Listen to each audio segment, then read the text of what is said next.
Do we see the comments? I'll watch for the comments. Yeah, I'll watch for the comments. Let's press record and we're ready to roll. Hold on. Okay, welcome. I think we are live on Facebook. So I'm Rena Yudkowsky, geriatric social worker and memory coach. Most of you know me. And I am very excited to be here with Shachar Reich, also in Israel with me. I think this might be it's not the first time I'm interviewing someone in Israel. There was another time with Aviva Yasseles, but usually it's people from all over. Shachar does something very interesting. He works with board games and cognitive stimulation in different senior homes, senior residences, senior groups. And he's going to tell us a little bit about what he does and how it helps seniors with cognitive stimulation. So I am excited to get to hear this and to share this with you. This might be interesting for those of you all over, but specifically in Israel. And we'll do it in English.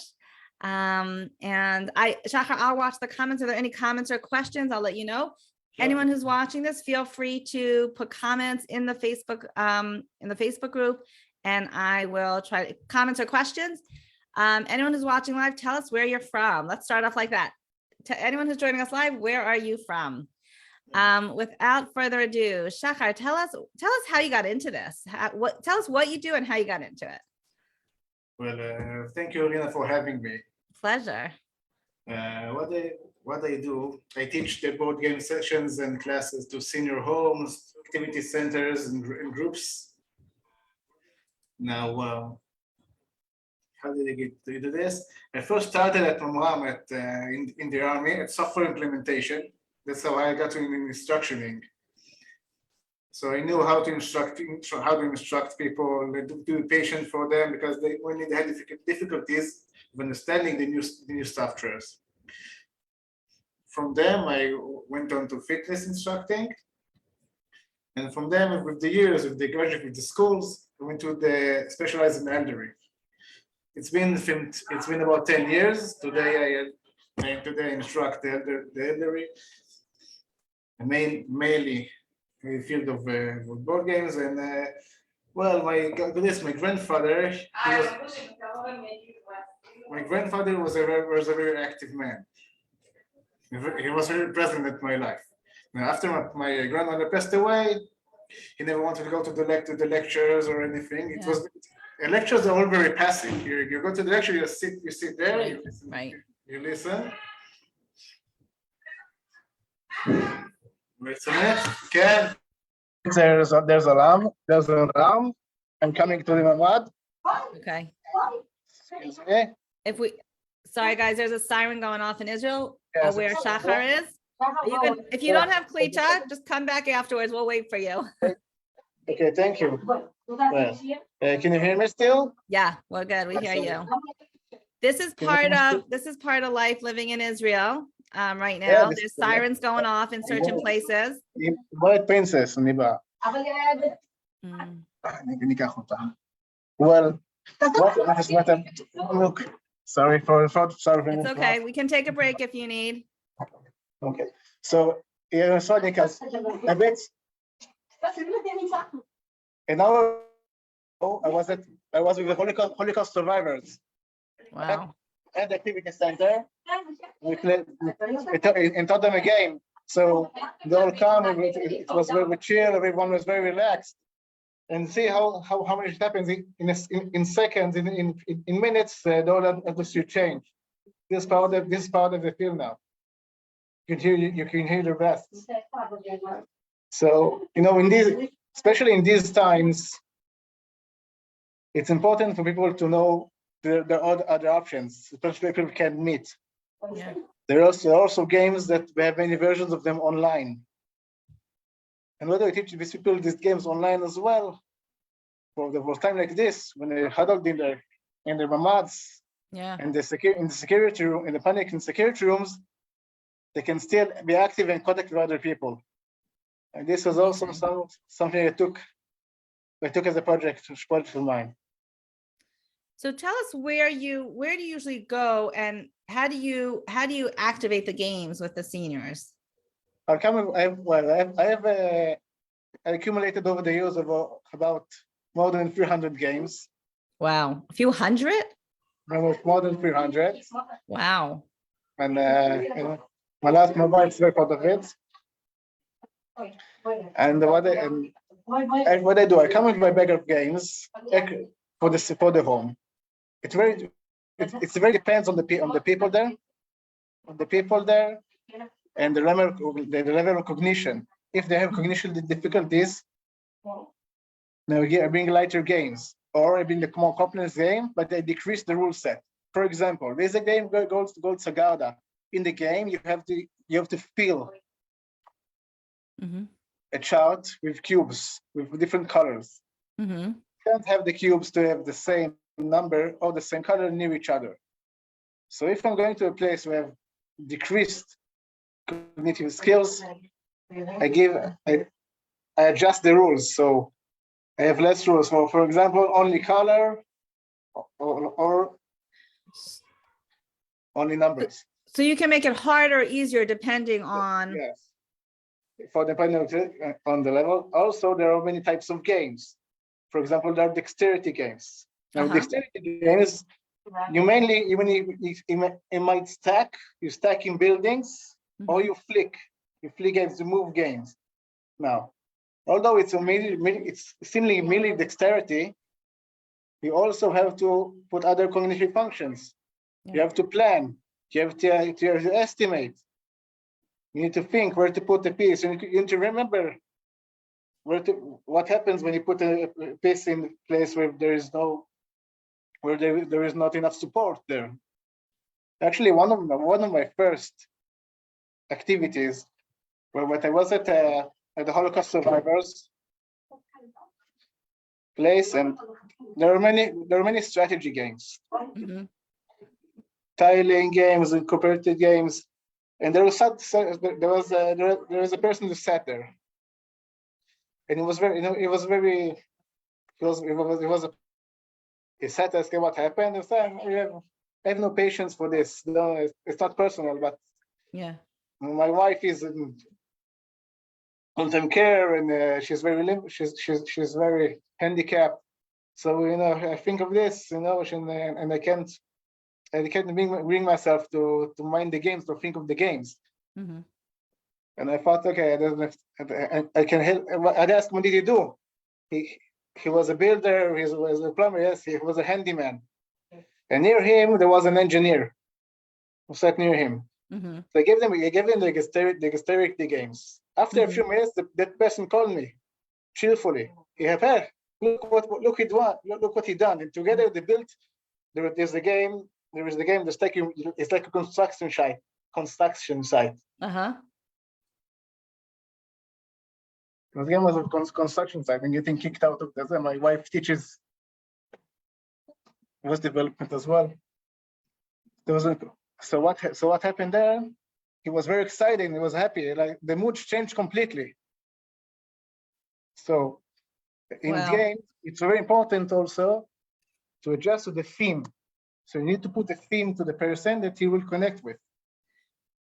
So when you're doing this in a group, though, how do you know? You have to get to know the people, right? Yeah, but there are times that I can't know them, because in many places that I know at the day centers and people that or all the adults clubs, there's like an open ad and anyone comes. So you can't really tell how many people will there be. But I've learned over the years, I know how to get all category of the games and to see the person from the instruction field. I can see if this person is interested in some game or is having troubles with someone. I see what is interested in that. So mainly I'll do each categories. I had an activity in Rosh Pina recently. So we had mind games, strategy, dexterity, and social games. Wow. And then each person could choose his category of interest. Wow. So you had like 4 tables going on at once? Yeah, so 4 tables at once, or even maybe more. I even had an activity for my fellow workers at the place that I work at, that I work at. There were about 20 people. So some will give a social game, some Right. strategy, and some dexterity. Mm-hmm. Now, another important thing, if you run a game activity that has many people, it's important to have some games that have the drop ability. So the players can join and drop from the game without affecting it too much. This is if you have many players of the game. Right. So it's important to always have these kind of games as well. Mm-hmm. Now, we spoke about the cognitive factor. We need to plan. You need to assess. There's also the cognitive function of attention. Yeah. To have attention. That's a big one. Yeah, to have attention for the others. You need to see what they do. You need to feel the air in the room. For example, we play the bidding game called High Society. This game, each person has cash. Oh, I think I've seen that before. I think I know what that is. That's fun. Yeah, it's a fun one because they also has to balance between the cash and the assessment. So people who just threw cash away, they didn't do well. But you always need to look at others. They made this session with the Holocaust survivors. Some pushed people away. Some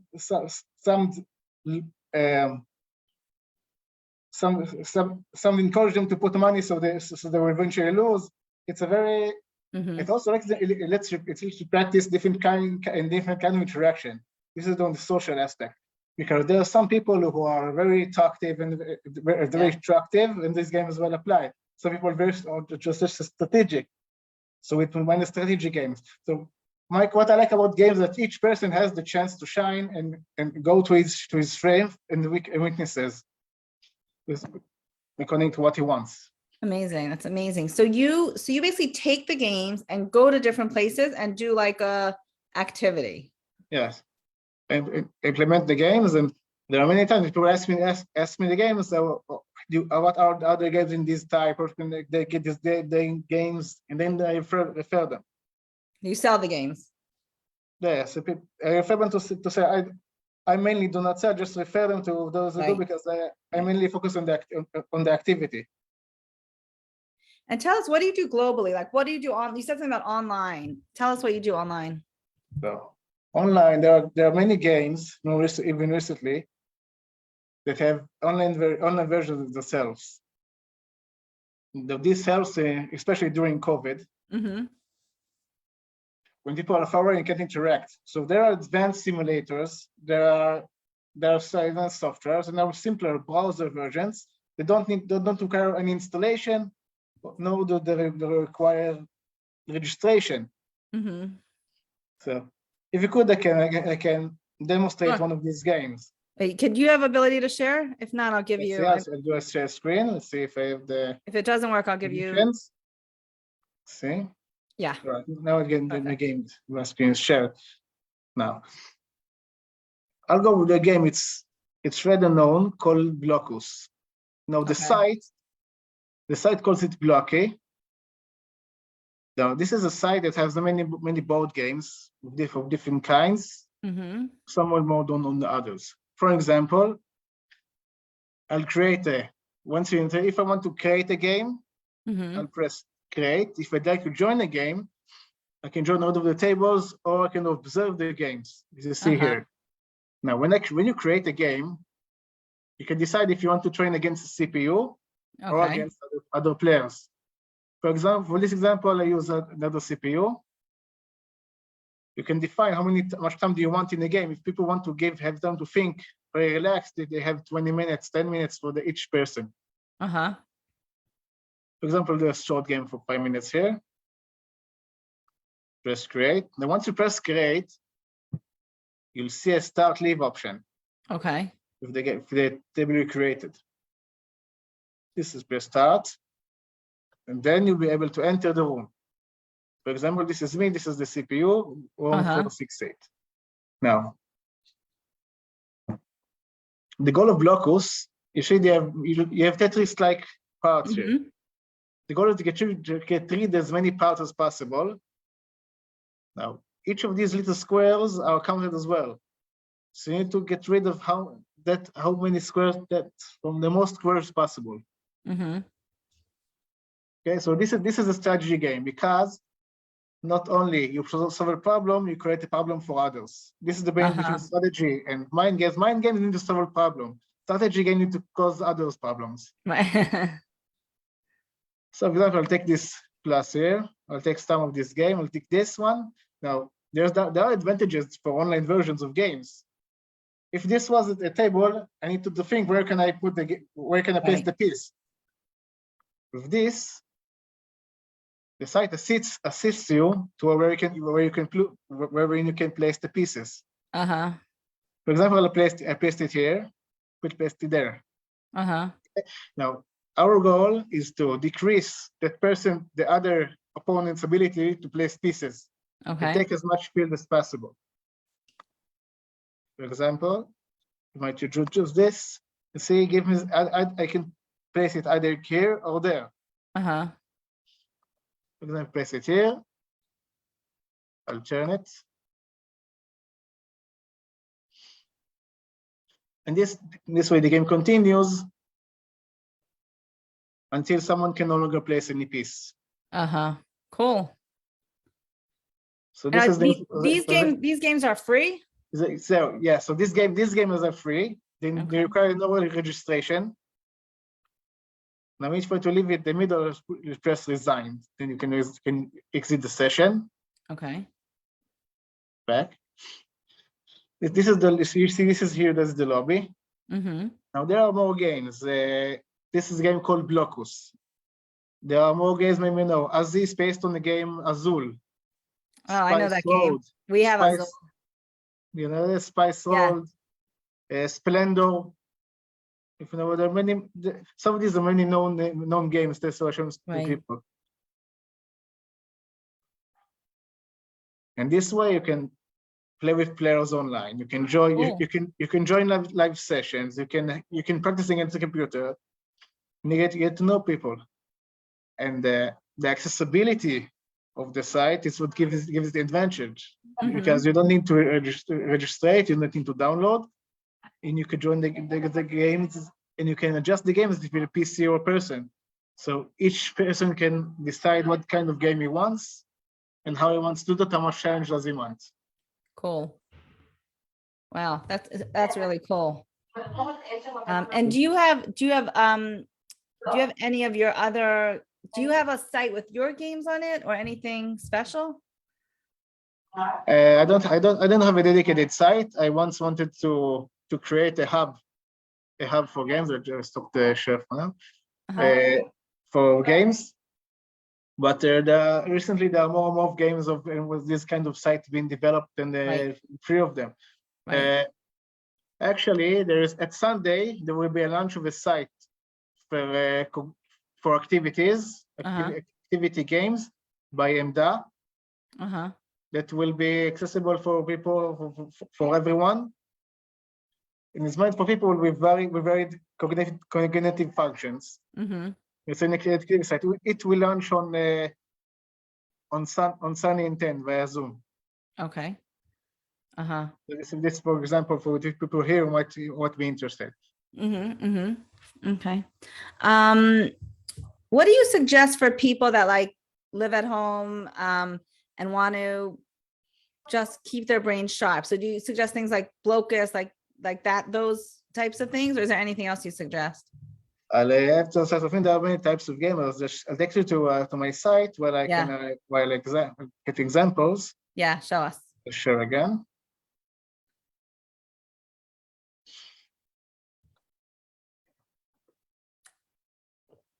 Yes.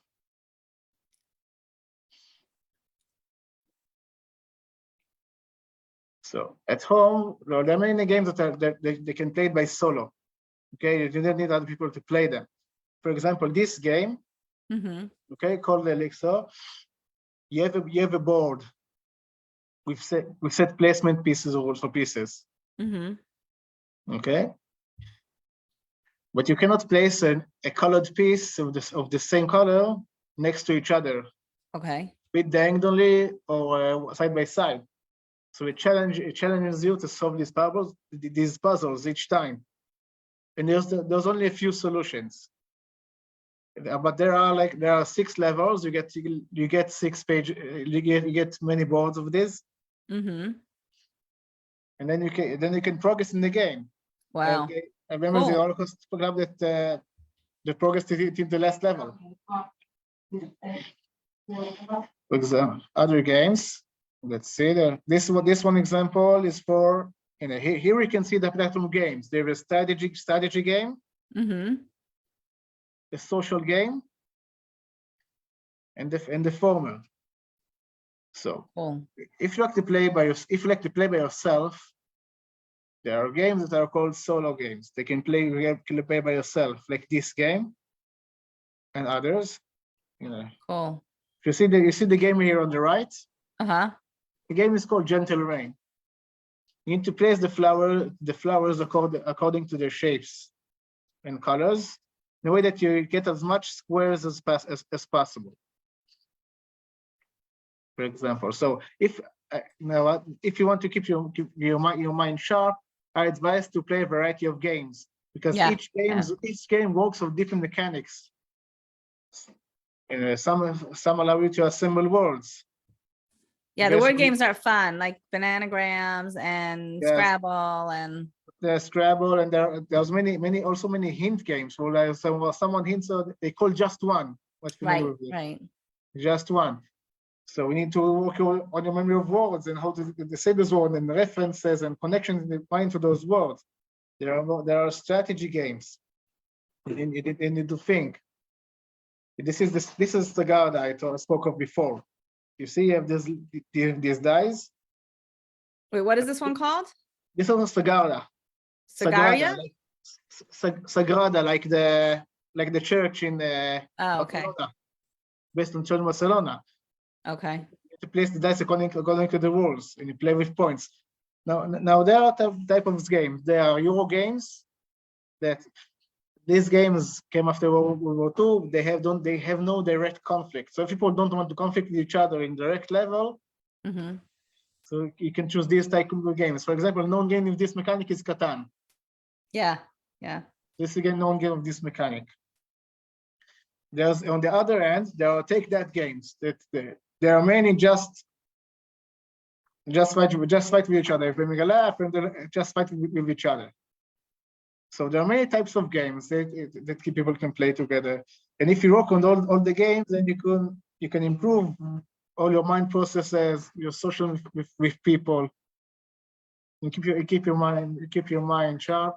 So the idea is to also do a variety of games, right? Like once you get good at it, you want to stimulate your brain. So the idea is to do like a variety of games, right? You want to do a little of this and a little of that, and yes, a variety of games, and you can also improve much of this game. So, for example, people that play chess, they're very good at chess.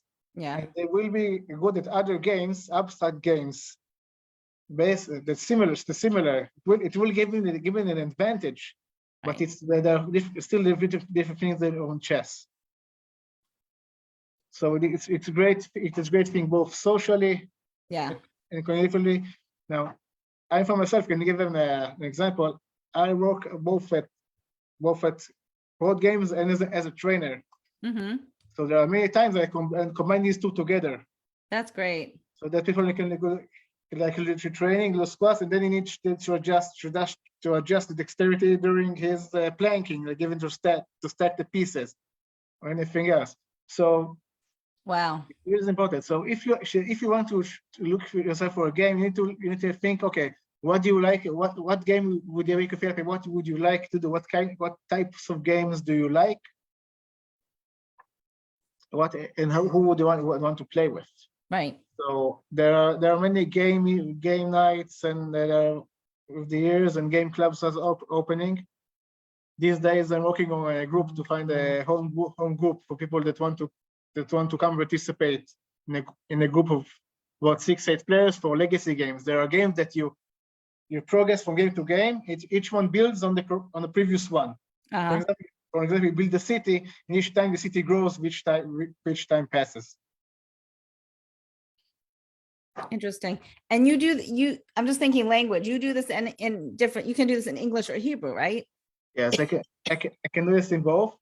Now, many games are language independent.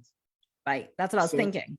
So once the person knows the base rule, I also give game sheets and player aids is to assist players in both memory and understanding. Then they play just fluently. There are some games with people with cognitive decline that they can't speak at all. They Right. can't bring themselves to speak, but but can still think and act. Right. And I counted this as well in doing the games. So even if there is a language barrier, there was always a solution in a great portion of the games. Yeah. Yeah. So these games play the role of both helping cognition, the different type. We talked about several different types of cognition. There's executive functioning, there's memory, there's decision making, there's strategy. It's actually activating a lot of different parts of the brain. Different games activate different parts of the brain. And then there's the social piece, which is extremely important. We learned from COVID that people really declined cognitively when they were not around other people. And I think we saw that all over the world, across the board. So the social piece is really also really, really important. I actually saw a research study yesterday that said, I mean, I knew this, but I saw another study that showed that people that stay socially engaged and socially active live longer. They live longer. Right. The people even though there are some, even the people who can't communicate well, or are shy or introverts, the game is a bridge, because once you play a game, the other player is not a menacing person or intimidating person. After a round, he just becomes a player, and another player.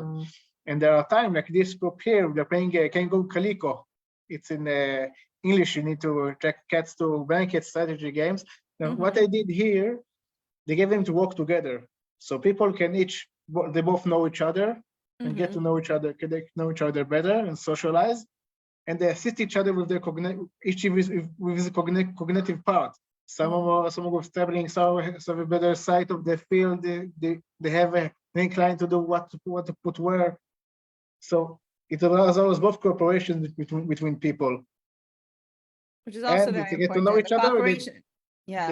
They create the friendships. They create connections, and there is always the option to people to play with themselves in quiet. So there is really a game for everyone. What is that? Which one is that? Now this one is a game called Illusion. I never saw that. Game. Now you see, there's a yellow arrow at the start. The goal is to determine the correct order of the gradient of the color. So see, this one, they think this is of the least yellow, more yellow, and more yellow. Now the opening player it is his turn, is creating a sequence. The other players either challenge him if he think I think you're wrong. Let's see, or they think is right. Now, if they thought he was wrong, and they were right about that, they get the card. Otherwise, they get out. And this in the back is the percent of color in the field. This is called an illusion. Actually, I have it here. Okay, it's called illusion. Actually, yeah. Illusion. I never saw that game. Let's say it's a great game. It is sold here both in Israel, both in the US. It's a nice. It's a great game. So this one, this for example is a thinking game. You need to state your vision, just to assist the colors to think. Wow, cool. Okay. This is the game when you create certain sentences out of the box. It's called in Hebrew. I don't know if it was the same name in English as well, but out of the box in Hebrew. So you need to coin phrases. That's more verbal or language, like you're using. That's probably good for like people oftentimes ask me, what can they do for word recall? They say do different word recall games and exercises. So So just this game just won. For example, like I'll think of the High Court of Justice, right? So I'll take this card that looks like the Knesset, Uh-huh. and I'll take this card of the balance. So this I'll say a High Court. Interesting. Interesting. That's cool. What is that one called? מחוץ לקופסה, out of the box. Wow. There are times the translation in Hebrew and English is not what Yeah. they made change it for marketing. So this is one game called Blockus. Now, this is the version of the online game. Mm-hmm. Now, what I did here, I had not limited them with the colors. I just said you need to spread out as much as you can and limit the others from losing their pieces. Mm-hmm. This is why you see this. It looks more colorful, and you don't see right in the corner. The pieces right in the corner of each other, and this one they could place it wherever they wanted. So it also it made the game more competitive as well, more quick as well. This one is dexterity game. It rolls. People actually place the roll, so the players need to assess how much where does he put the piece, which direction will it roll, the gravity. And also this is a social game. You have a dice, you have tokens. Creates conversation. Okay, some people just ask a question like a psychic, or a medium. Okay, what should I do about this and that, about my work ethics? Then she throws the tokens.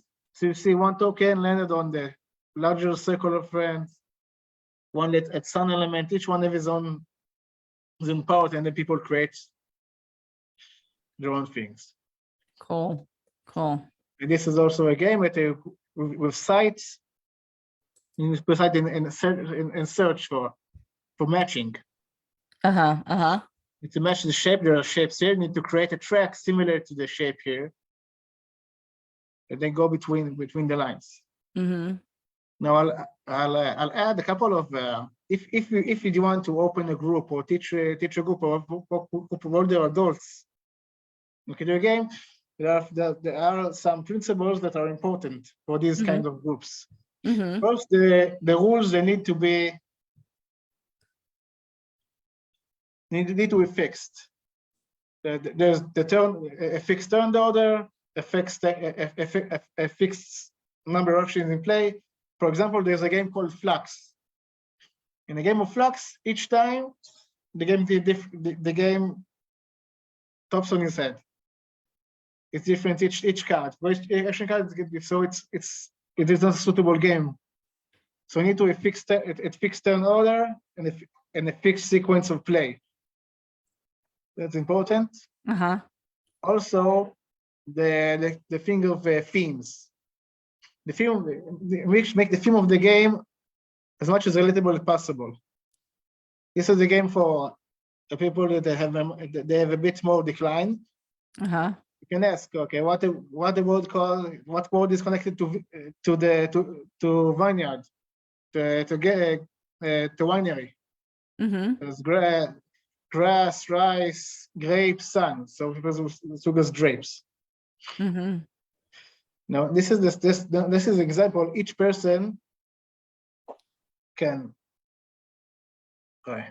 So each person can have his own vision about the games. I told the players to build a neighborhood with the cues, so you can see what each player did it with his mindset and background. That's cool. That allows for more like individuation and like for everyone to do what they want. Yeah, but and if you like to place a challenge, you should tell them, okay, now you need to stack them. Stack the game atop each other. There's also a bidding game. Bidding games are very well.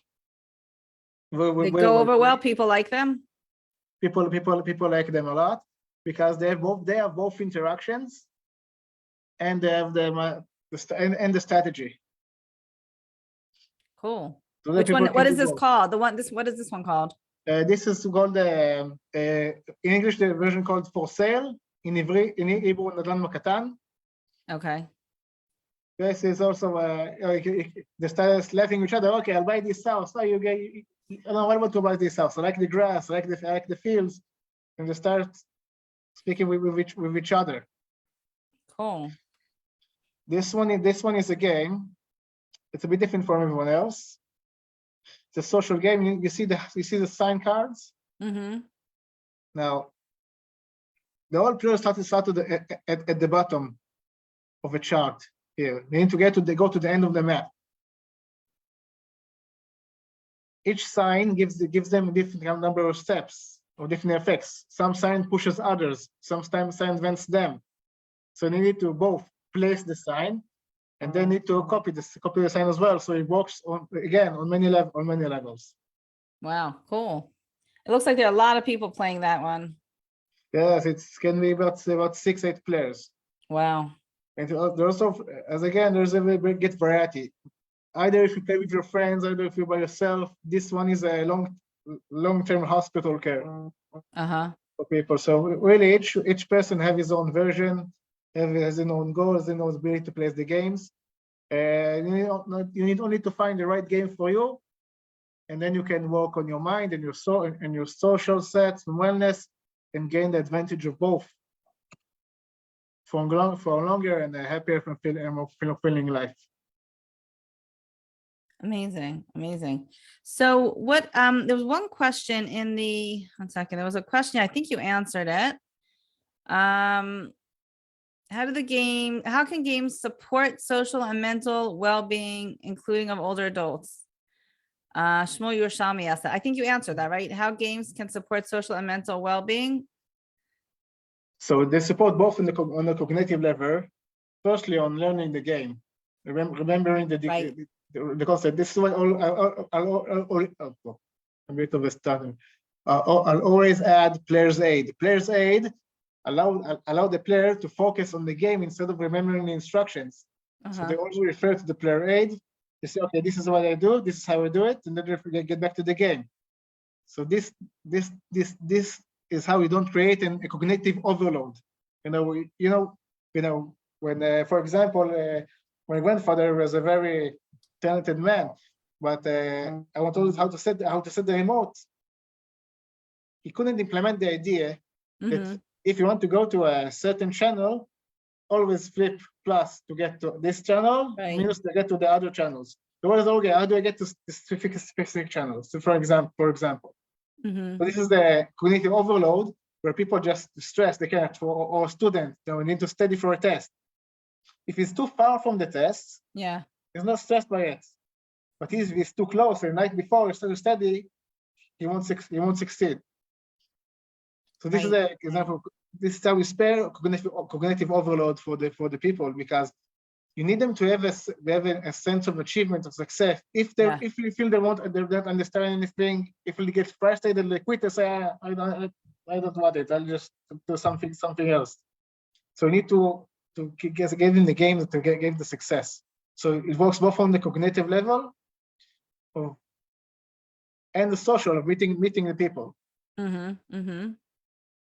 It was speaking. This was a social example. This is a game called Munchkin. It is a known game. It's a rather old one. What's it called? A Munchkin. Munchkin is a term for people who just need to gather gold and gather resources, and they use every crook they can to get an advantage. So it's a like a take them, because you need to gain the wealth and level and get the other players. Because there's a bit of you interrupt other players, they interrupt you, so there's a lot of interaction. Okay, you give me that, I'll remember that. Then he gets back at him. You remember this way at the earlier round. Now I do that to you.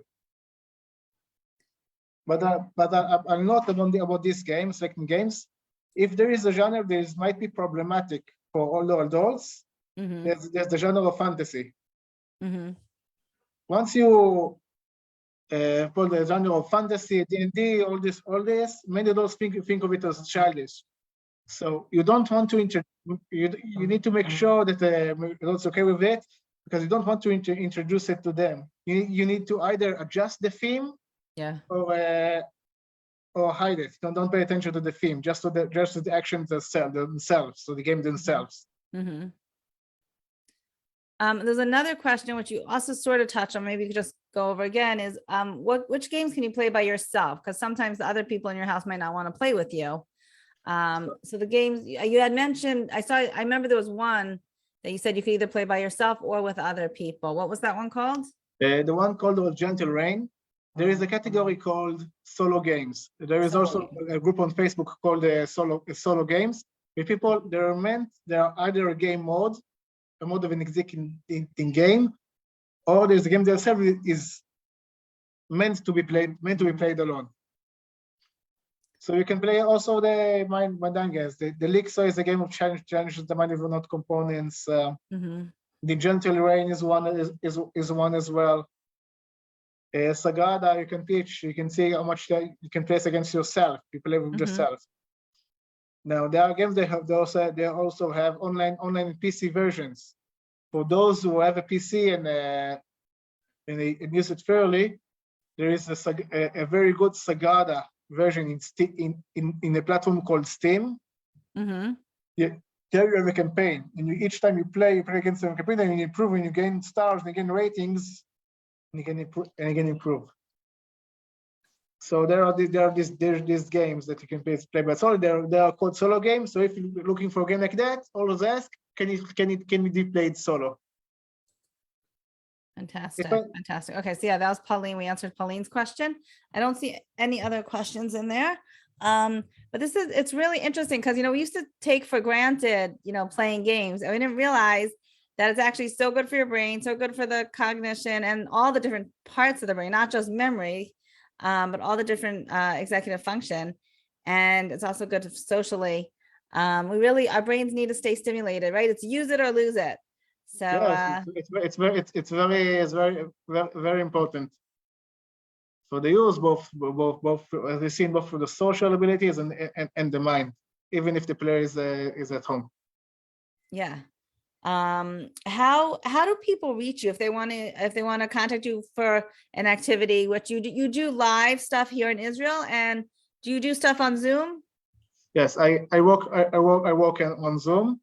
I work frontal as well. I have a phone number they can be reached, and also have a Facebook website, a Facebook page. This one here. Great. called חברותא בקהילה. That I also had advertised in the Dorot magazine, if you want. And also you can also reach me at WhatsApp, whether it's WhatsApp or Facebook. So what we'll do, Shachar, under the video in my group, under the replay, why don't you go in, or I'll go in, and you can just put your website and your contact information. So whoever's watching the video can just go into the comments underneath and see how to reach you. Sure, I'd be happy to do.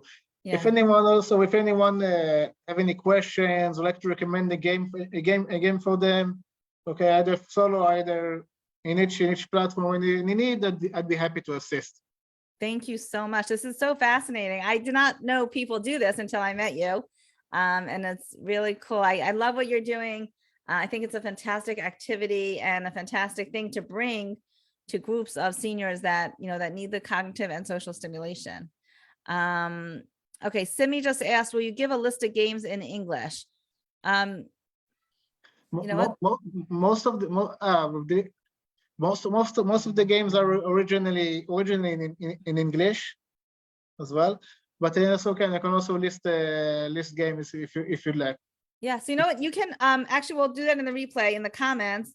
Under that question, you can just put a list of, you can answer her with a list of a list of games in English. Some of them we mentioned Azul, yes. And we mentioned Locus, and so we'd like to I'd place in the comment also the games that we talked about as examples in the comment. All right, that would be perfect, because then people could see exactly what it's called and go look it up. Sure, I'd be happy to. Amazing. Thank you. I think Thank you, Mina, for having me. Yeah, thank you so much for joining. I find this really fun. This is like the fun part of helping people with their cognitive stimulation and the social stimulation piece. And it's valuable and it's important work that you're doing. So thank you for doing that. And thank you for sharing this. And thank you for all of you that joined us today. And Shachar will go in and put his contact information and the list of some of the games in English. Thank you so much. I'm going to thank you all for joining us. And if you have any other questions, you can, if anyone thinks of anything, you can put questions in the comments and then we can go in and answer them. Thank you. Thank you all. Yeah, thank you so much. Stay safe. I'm going to end the live stream.